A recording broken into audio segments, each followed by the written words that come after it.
Magandang araw po sa inyong lahat mga kababayan. Heto na naman po ang Kain ng Pinoy at ang ilulutuin po namin ngayon ay ang Kain ng Pinoy version ng seafood boil. Yan po. At unahin lang po natin ng butter. Yan. Magme-melt lang po tayo ng butter.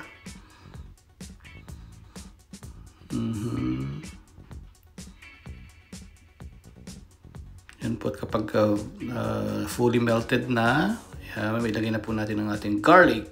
Yan po ang garlic namin na hiniwa at meron din pong mga buo namin nilagay. Yan po.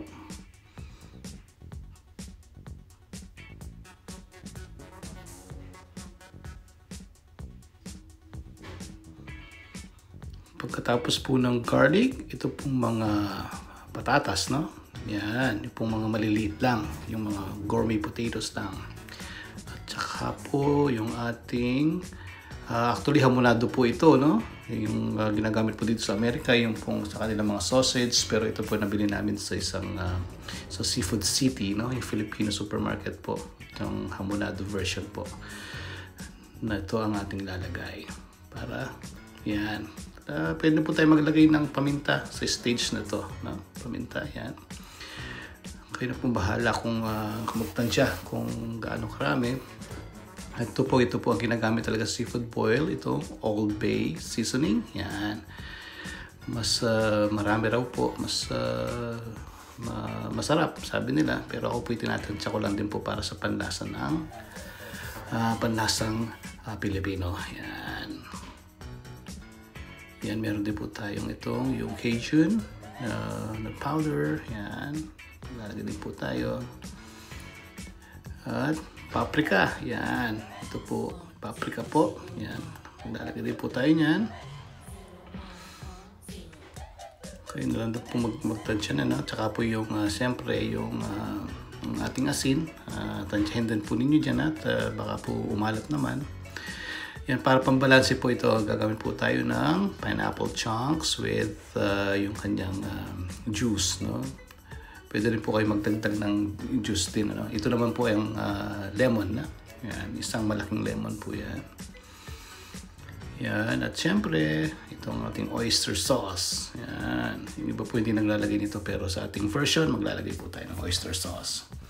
Halu-haluin lamang po yan.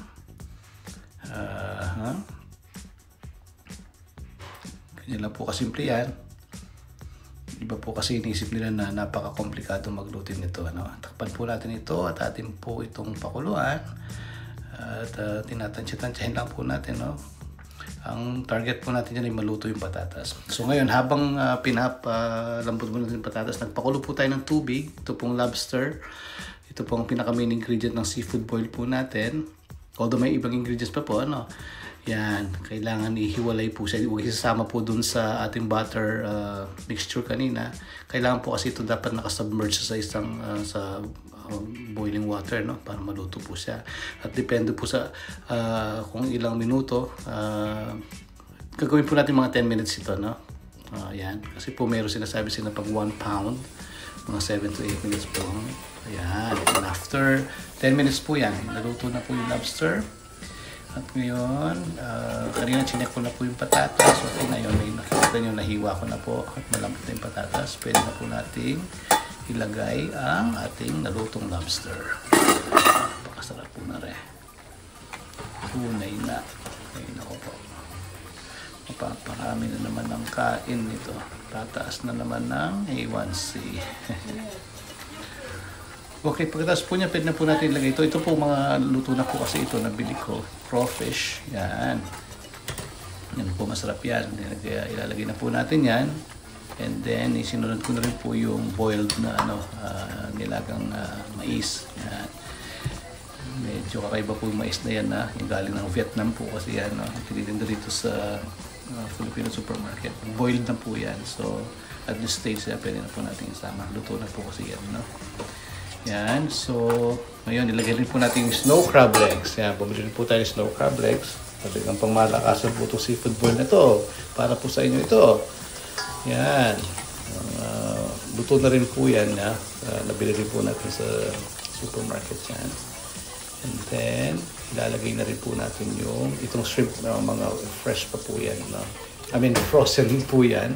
Pero iluluto po natin. No? Ayan.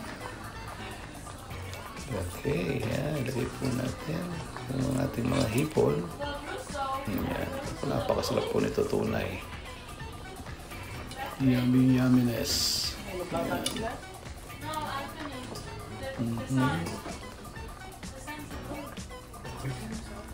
Yan, yan.